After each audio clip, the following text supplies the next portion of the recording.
Okay, part two. The editing process, like I'm still not good at that at all. Like so, I never know when to stop it or not. So I'm trying to keep an eye on the time and not make them too long. So, um, okay, so when I moved back to Pensacola from Oregon, I, immediately had to start seeing a psychologist in order to continue with my ADHD medication. And I had been put on an antidepressant for my bipolar. I'm sorry, for my fibromyalgia when I was like first diagnosed. And I had tried, with my doctor's help to come off of that uh, a couple of times, and I couldn't do it. Like it was like I felt horrible. I felt crazy. Like it was just really, really. It was very, very difficult for me to come off this medication, um, and you know, uh, as my health started really rapidly declining, um, my hours were getting less and less and less, and like I was, and I was so blessed by this family because like they worked with me, every step of the way, and which you know it just meant so much to me, and they're still a part of my life, and I still, I had gotten down to only being able to work like 6 or 7 hours a week, and I was just really struggling with depression, and so one day, like I remember I went to see my psychologist, and I said, I think I really might have bipolar, and he was like, yes, you do. And I was like, well, what do you mean? He's like, yeah, I knew that from day one. I was like, well, when were you going to tell me? He's like, oh, I thought you knew. So it was, and I love him. Like, I've been seeing him now for probably like 5 years, but, and so, and he said, and at the time, I, I seemed to be doing well, and but that was always something like I tried to project. Like I tried to never show when I was struggling, um, except for to like maybe a few people, because I just felt like, like everybody struggles, and so I just, uh, I didn't want to be like a burden or, you know, a whiny, you know, baby. Like I had it so hard, and like what do I have to be really depressed about? Like I blamed myself a lot, and so I didn't share, about that because I felt like, you know, like there was no, and so it finally, was like, kind of like the light bulb, like, well, you were diagnosed with having bipolar in your 20s. Like maybe you really do have that, and maybe, and that would explain a lot, and so at that point we really, um, and he had diagnosed me as having bipolar too, and I don't know if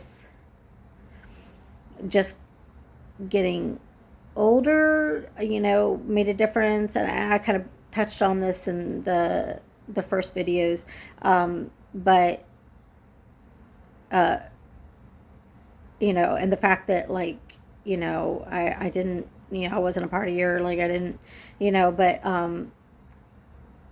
but I actually think it's actually because of the fibromyalgia, because like my manic episodes, are very different. Like I also said in previous videos, they're not so over the top, but I honestly think that that's because of the fibromyalgia, because like it's like I can't like physically and mentally maintain those highs, um, for as long, as I used to, uh, because, after a manic episode, like I crash very, very hard.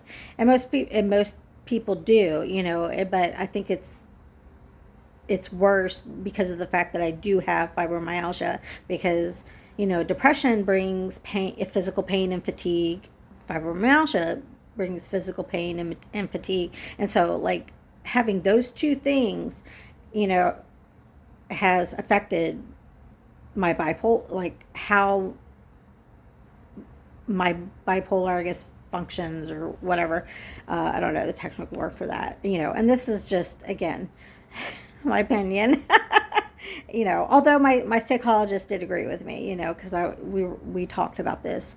And so we put together a game plan to get off the antidepressant, because it obviously wasn't helping, and so we made a game plan to do it, because he knew, that I tried to get off of it a couple times before,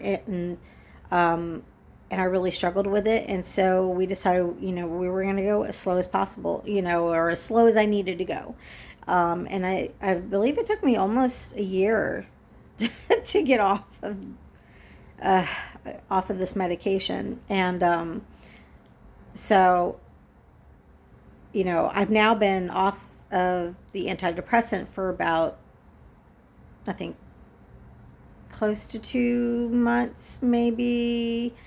I have really bad time blindness. I don't remember if I talked about that in the last video, but it's a big ADHD thing. Like I'll remember an event, but I don't know if it happened yesterday, or maybe it was the day before that, or a week before that, or but I think I've been off. I know I've been off for at least 30 days, because I had to be off of it for 30 days before he could start me on medication for bipolar. So, and I've been on my bipolar medication now for tomorrow will be 2 weeks, because that's when I have to increase it. So, I haven't, really noticed any difference,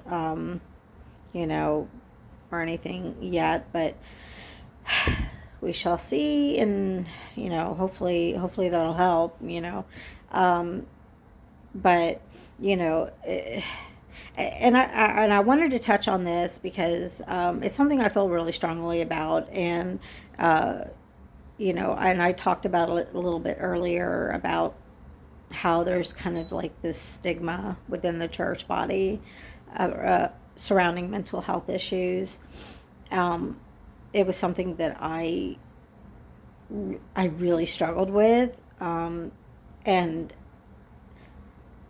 I and I take responsibility for like decisions that I made and things that I did. Like, I don't use, my issue as an excuse, even though I do believe that if I had been, honest with myself and had been on, I've been on the correct medication, to help manage my bipolar. I think things would have been very different. But, I try not to,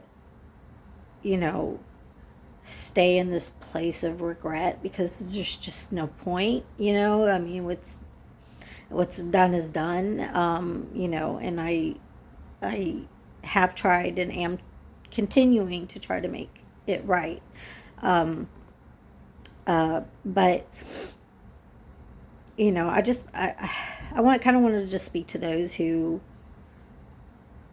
maybe have felt that, or are currently feeling that, and like feeling ashamed of the fact that you have a mental health issue, and your faith has nothing to do with this. My relationship with God is just fine. Like, I mean, I love the Lord. I tried very hard to live and to, live as, not just, and I know nowadays, like, unfortunately, Christianity as a whole kind of has left a bad taste in people's mouth, and um, which is which really sucks. And that was another, and I will be doing videos kind of about that as well. But you know, if you have a mental health issue, do not be ashamed of it because it's not your fault.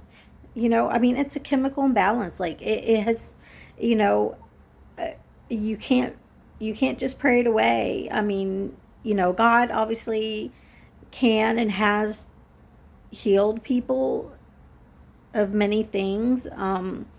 And I'm not even, I'm not going to get into the whole, well, why didn't he heal you kind of thing, because like, you know, I don't, like it's, and that's putting it back on me, like it's my fault, that, and the church, tends to do this, but it's not your fault. It wasn't my fault. Denying it didn't do anything except for make everything much more difficult. Um, and so I just, want to speak to those, and tell those who are struggling with that it's not your fault, and to please go get help, and you don't have to tell everybody about it, like nobody needs to know anything. Like, it's your business, it's your decision as to whether or not you want to tell people. I didn't tell people for a very long time, and it and now, and I decided to start doing these types of videos because, you know i because I experienced that, i I know now that that is not okay.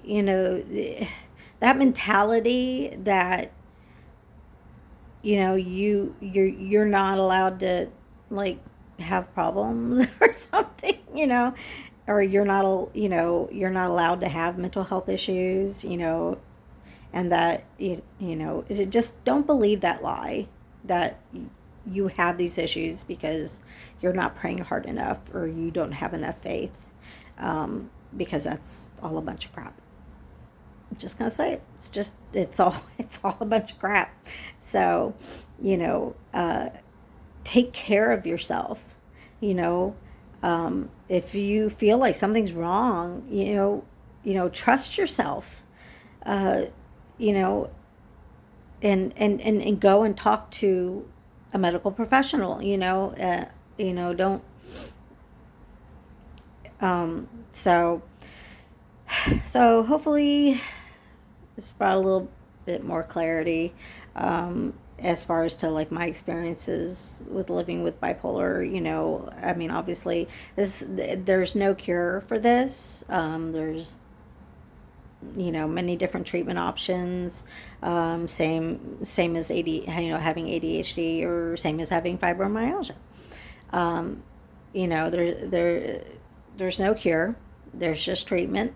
Everybody's different, and what works for one person may not work for you, and vice versa. And sometimes, unfortunately, you just have to try things for a while. So, and that can kind of suck, but you know, just but stay with it. Like, don't give up, because there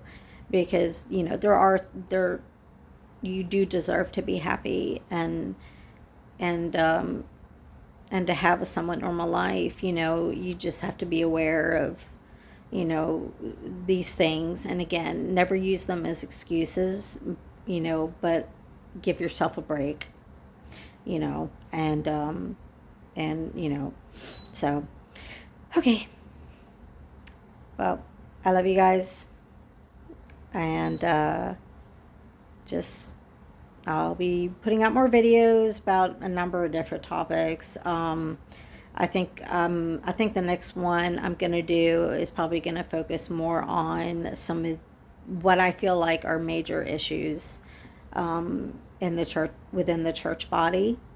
Uh, and I've talked about it a little bit as far as with the mental health issues, but there's a lot more. so, so I'll probably do that next. But in the meantime, uh, be, you know, I love you, love yourself. You're worthy of love, and, be kind to each other and love people, even if they don't believe the same as you or different than you, or whatever. It costs you nothing to be kind to other people. So, all right, bye.